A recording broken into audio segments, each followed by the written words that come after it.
This was right after my father died.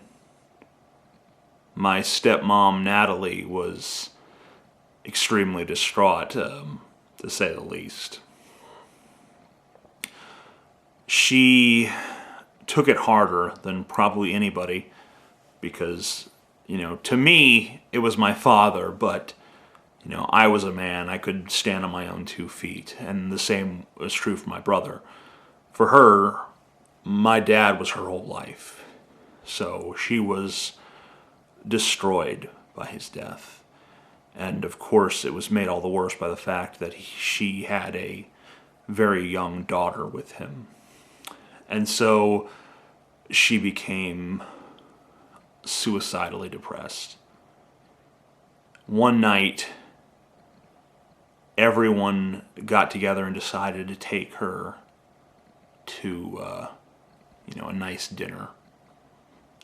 And I volunteered to stay home with my younger sister to watch her, to make sure that she was, going to be okay.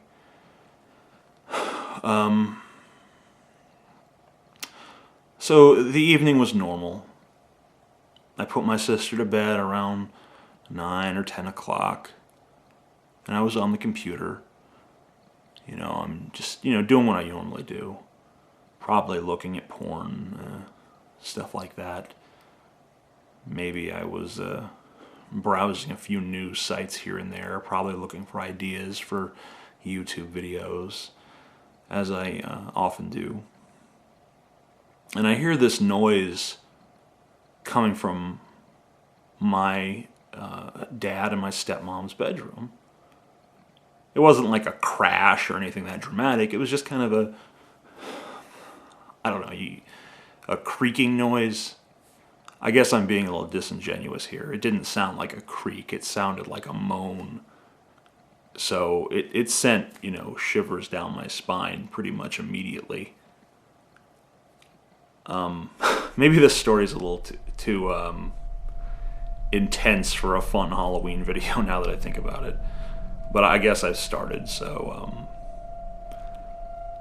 it sent shivers, not down my spine really. That doesn't happen to me. That's a cliche. It sent shivers up my neck. It made my hair stand up because it truly sounded like a human moan, or something very close to a human moan. And I know that's a cliche, a ghost moaning. It wasn't anything so contrived as that. It was like I don't even want to try to recreate it, but it was I don't know, something similar to that. And I think to myself, I probably just imagine this. I'm in the house. I've just had a traumatic event happen to me a couple weeks ago. I'm here alone for the first time since my dad's death. I mean, not alone because my youngest sister is there, but she's asleep, and I'm truly, feeling alone. I'm really starting. I mean, when someone that you love dies, at first you don't really recognize it. You feel as if they could enter the room at any time, and oh, hey guys, I'm sorry I was gone for a second there. It really takes a couple of weeks before it really hits you that they're gone. Everything they are, everything they were, everything that was in their brain is just kaput, and it's oblivion.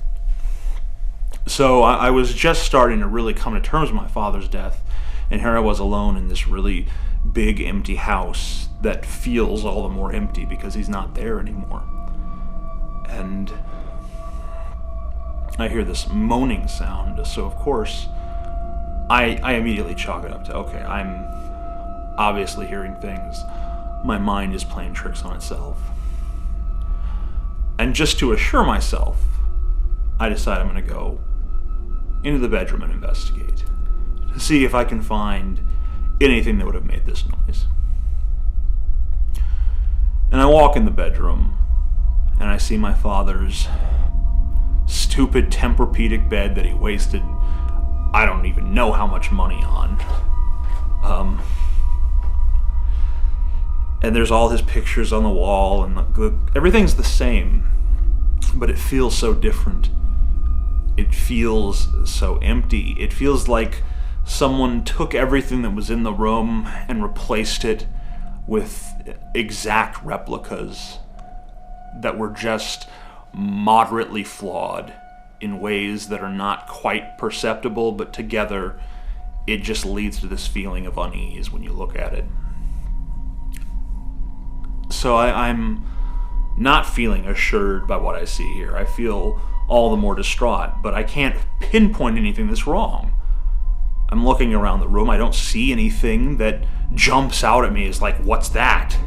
It's my dad's room, and yet everything about it feels wrong to the core. So I look around. I even look in like the drawers. You know, I look in my dad's drawer and see all his stuff still in there because it hasn't been moved yet. You know, I see his watch, and I'm thinking he's never going to wear that watch again. I mean, it's really hard to deal with the death of a loved one. If you've never been through it, then I really can't describe it to you. But anyone who's been through it knows exactly what I'm talking about. Everything that was theirs, you realize that thing that was once of value to somebody is now of no value other than the value that you place on it because of the hole that's inside of you, because that person has been removed from your life.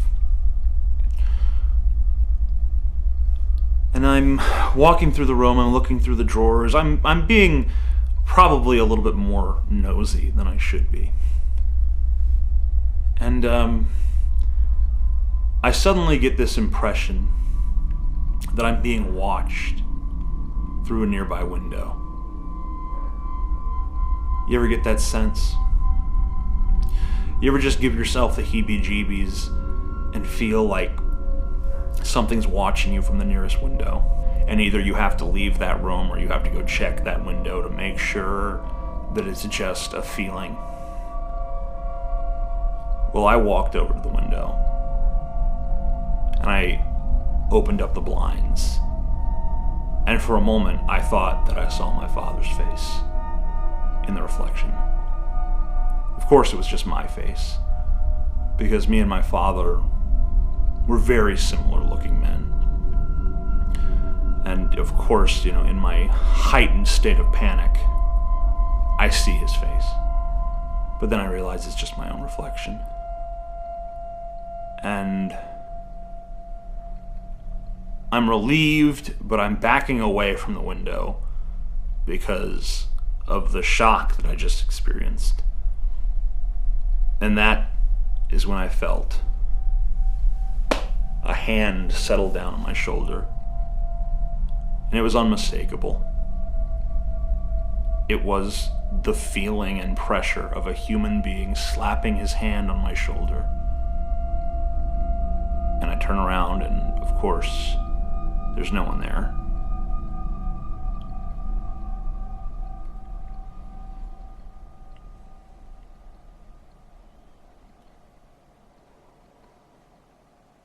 I made that whole story up. Happy fucking Halloween.